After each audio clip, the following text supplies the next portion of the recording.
This video is made for adult collectors because I don't like this. Man, I really want to find that 2018 one. Oh no. Oh no, not another one. Yeah, I bought another one. I'm scared. Look, you can already see it wants to like come apart. My wheel bearing almost fell off yesterday. Yeah, this thing is rough. It's a cool looking TIE Advanced, but the rest of this is weird as hell. Also, I just need to get this out of the way because it's staring at me. I have my wallpapers set to random. You can't see them because there's my audio and there's my script. But on my vertical monitor, it's just that. I like the slime show, but that's scary. It's supposed to be wider. It's freaking me out. Go away. What's the one behind this? Hang on, what's behind the script right now? Oh, it's just space. Let's start in TIE mode because that's the least likely to fall apart here. This looks great. They nailed this look. Oh yeah, this came out in 2006, but it looks sweet with the panels on the side. They got all the texturing and sculpting on the wings. It's very cool. And there's a lot of detail in the back. I can actually take the wings off to show you the underside. I love all the piping and the wires and stuff. That's cool to see. And this wing is pretty solid, unlike the other one, but we will get to that later. All of the sculpting on the top here is so nice too. With such intricate attention to detail, like this is very good at being a TIE fighter model. The front is a bit weird though because of the black at the bottom because that's the chest of the robot mode. And you know, in contrast to that robot, it does hold together pretty well for the most part. But again, when we get to that robot mode, I want to throw it in the bin. The lightsabers can store underneath and act as missiles. Pressing the button on the side of each panel can fire the lightsabers. Sort of, sometimes when they want to. Firing lightsabers is actually kind of scary though. Anyways, let's get him into robot mode and... This reminds me, I've got the Ninjago Old Town arriving today, so that's fun. Anyways, let's do this. Let's do this. Okay, so you know how, I'm trying to think of an example of a modern Transformer that just falls apart every time you go to transform it. You know how like the Last Night Barricade, the deluxe, every once in a while his feet might fall off if you do the legs in the wrong order? That's like this, but over the entire figure. And it, regardless of what order you do it in, it will just fall apart. This panel also doesn't like staying put down.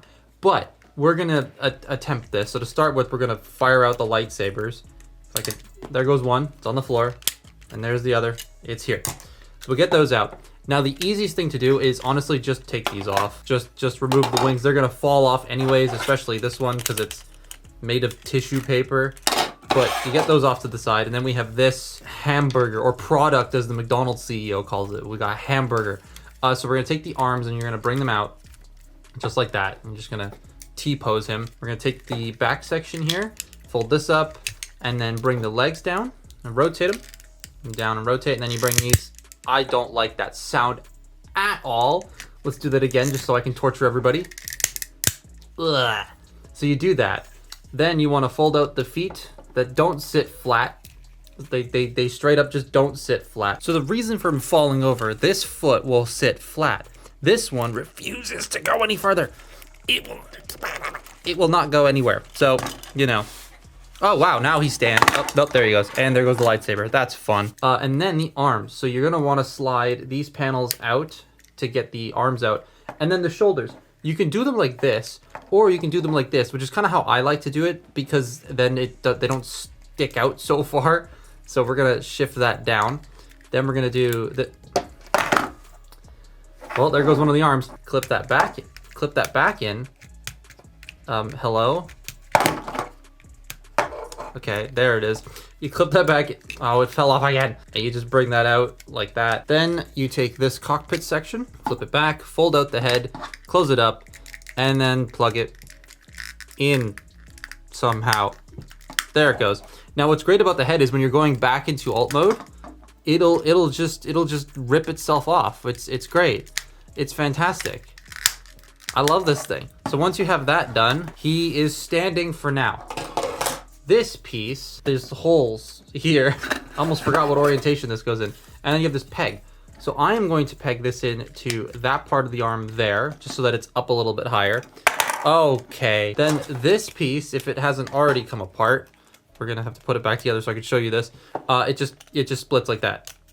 And then this will peg into the back of the figure as a cape, a flowing cape of sorts. And wow, he's standing. I'm surprised. But there you have Darth Vader and his lightsaber. Let's get his lightsaber in his hand. Let's get his lights. Oh, now he doesn't want to stand.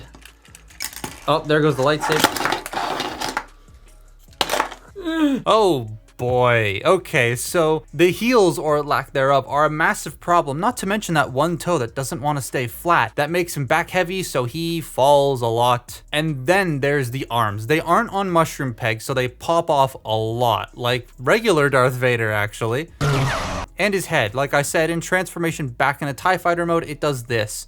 So you can recreate that scene from Empire Strikes Back. He does look neat. Okay, why is his neck so long? It's very long and it looks weird. And the shoulders stick out so much. Not to mention, he's very skinny and just a weird looking figure. Man, again, I really want that 2018 one. He has 2 lightsabers and 1 shield, which is neat. Using the wing as a shield is a good use of parts. But then the other panel becomes a cape. A cape that likes to do this. I do like how they made it segmented so it can flow, but because everything is just being clipped on by flimsy clips, depending on what angle you move them in, it takes no effort to just pull them right off. Most of this figure is like that. Honestly, after this, it's going back into TIE Fighter mode, and then I'm handing it to my dad because he's the Star Wars guy of the house, and he liked this TIE Fighter. The articulation is fine, I guess, but again, the lack of being able to hold himself together is a very big problem. All right, let's put him back together. Let's get him all sorted here. Get the head on. Get the, oh God, yeah, that's right. I disassembled the whole cape. So we get that piece clips on there.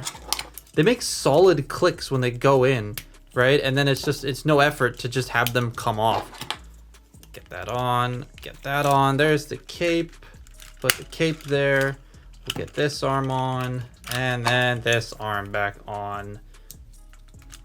And I'm gonna leave the shield off because that'll just make showing the articulation easier. There, he died.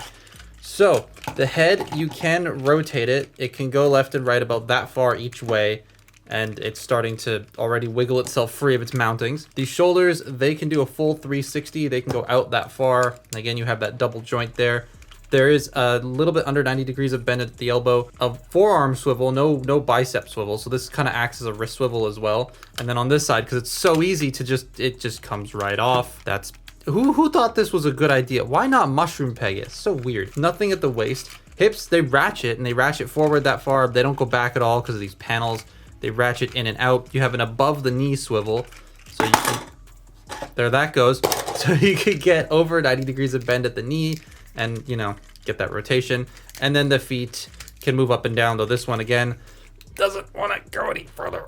I'm gonna break it. I can hear it making weird noises. But yeah, there's his articulation. It's not great. He's standing now because his cape's not on, but it's not great. It's like, I want to get him into a lightsaber pose. There goes his arm. I want to get him into a lightsaber pose. And then not to mention, this ratchet's just gone right out of the box. I got this brand new, by the way. This ratchet's just straight up gone. And you're like, oh yeah, he's in a pose, cool, and he's standing. Then once I get the cape on him, he's no longer standing. Oh my goodness. No, just don't. If you want a Darth Vader transformer, just get the 2018 one and you'll have a much nicer time from what I understand. Actually, let's give him a squeeze, because these figures were made of the world's shittiest plastic. He may just, like, crumble.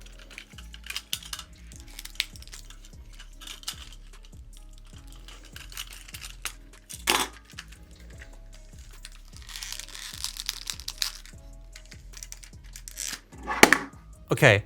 I was actually expecting him to break. I'm very surprised that he isn't. So, you know, points to the figure for withstanding me trying to destroy it. This is just a weird, and it's big dum-dum. Don't buy one of these. But that's my look at the Darth Vader 2006 crossover figure. Follow me on Twitter and Instagram, and I'll see you next time. Bye-bye.